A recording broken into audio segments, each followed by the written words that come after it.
Hi friends, welcome back to Chakkarishta YouTube channel అండి.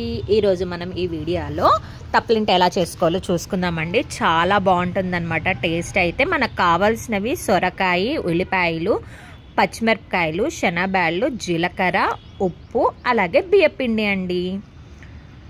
So list అంతా note చేసేసుకున్నారు కదా, ఇంకా ఆలస్యం ఎందుకు వీడియోలోకి వెళ్ళిపోదామా. ముందుగా మనము ఒక పెద్ద సొరకాయ తీసుకోవాలన్నమాట. సొరకాయని బాగా తురుముకోవాలి అంటే ముందు మనము చెక్కు తీసుకోవాలన్నమాట.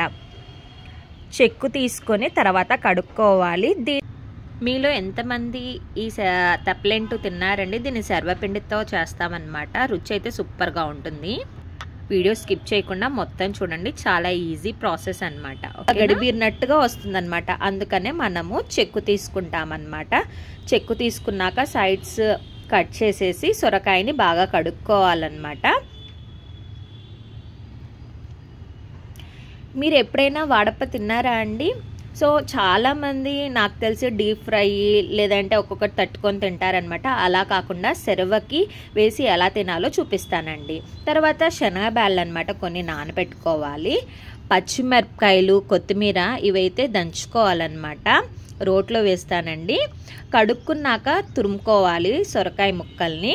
నేను ఇలా 3 భాగాలుగా చేసుకున్నానండి. ఈలోపు రోట్లో మనము పచ్చిమిరపకాయలు, కొత్తిమీర దంచుకుందామండి. ఈ సొరకాయ అంతా తురిమే లోపు అనమాట.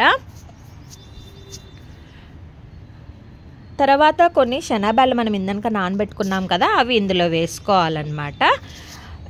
పచ్చిమిరపకాయలు, కొత్తిమీర దంచుకోవాలన్నమాట. ఇవి కొంచెం మెదిగాక ఉల్లిపాయలు కూడా వేస్తున్నామన్నమాట ఇందులో. ఇది వచ్చేసి చాలా స్పైసీగా ఉంటుందండి. మీకు రుచికి సరిపడ పచ్చిమిరపకాయలు తీసుకోండి. తర్వాత ఉల్లిపాయల్ని ఒక్కొక్కటిగా వేసుకుంటూ దంచుకోవాలన్నమాట. రోట్లో దంచుకునే చాలా మస్తు టేస్ట్ ఉంటుందండి. మిక్సీలో వేసుకుంటే కొంచెం సాఫ్ట్గా రావడం లేదా బర్గ్గా ఉంటుంది అనమాట మనకు రోట్లో వేసుకుంటే. అందుకనే రోట్లో వేసుకోమంటున్నాను. తర్వాత ఇవి కూడా అన్నీ బాగా కలుపుకోవాలన్నమాట. మనం సొరకాయ తురుముకున్నాం కదా, ఇందులో కొంచెము బియ్యపిండి అనమాట వేసుకొని బాగా కలుపుకోవాలన్నమాట. ఇలా పిండి కలుపుకున్నాక ఉండలు చేసుకోవాలన్నమాట ఒక్కొక్కటిగా.